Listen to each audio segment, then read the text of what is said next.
ขอเซ็นเลยสีไทยอันนี้ผมเป็นผู้นอกคณะกรรมการจัดการแข่งขันบอลเอกภาพกับในพวกกุศลแก้ว10 นาทีให้เข้าซื้อฟุตบอลขอเชิญเชิญอะไรยิงตามการตกลงเลยเนาะ10 นาที0-1-2ครับไปนำมันรับเลยเขาจะยิงตามกติกานั่นแต่ลงในเส้นต้นไปทราบแล้วปฏิบัติทราบโดน10 นาทีเดี๋ยวไม่ได้โดนเลยนับพอฮอดพันนี่ฮอดเป็นที่แบบนาไทยไงก็โอ้ยส่งคนแล้วก็ให้แล้วส่งคนลงมาให้รวมกันที่ได้ไปยืดเย็นจะเป็นยังไงว่ากะเมื่อวานนี้ไก่งานความพร้อมความ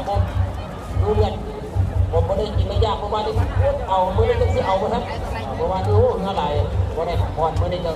เป็นตาพักตะเวนก็สิไม่ได้พักตะเวนโอ้เห็นตาพอดีเอาฝากเรียกฝากงานฝากเวลานำมีส่วนฝากสำคัญเอาเลยได้ไปแล้วขอบคุณขอบใจน่าสำคัญเก็บไว้ใส่ไปนู่นเลยซื้อข้อหาย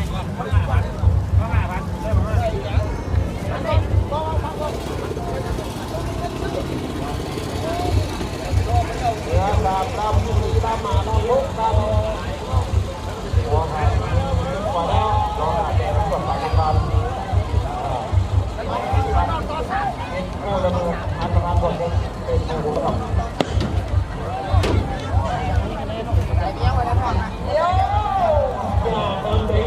เดี๋ยวบัตรในซอย3 นาทีมาแล้วนะพวกเราจะเดี๋ยวคอยจะได้อยากไปอย่างเป็นบ้านเป็นการเป็นกระทุ่มมือมันจะไปเป็นเบอร์แบบนี้วันประเจ้าคนรับกีฬาใส่เร็วใส่เร็ว30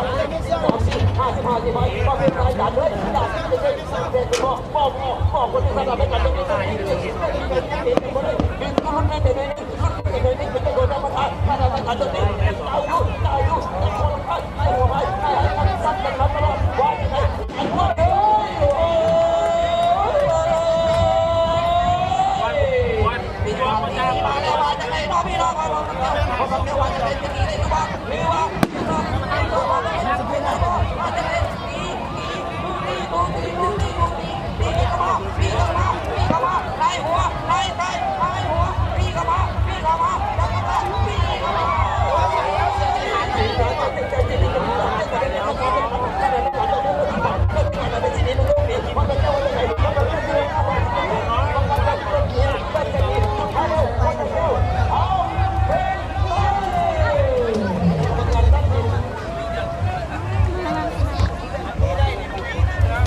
ฟังพูดกันแล้ว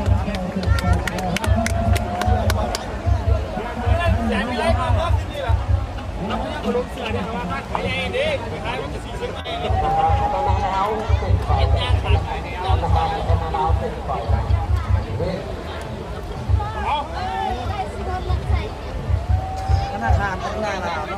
คนการจะติดคอกันแล้วก็ยอมคอคูของมาแล้ว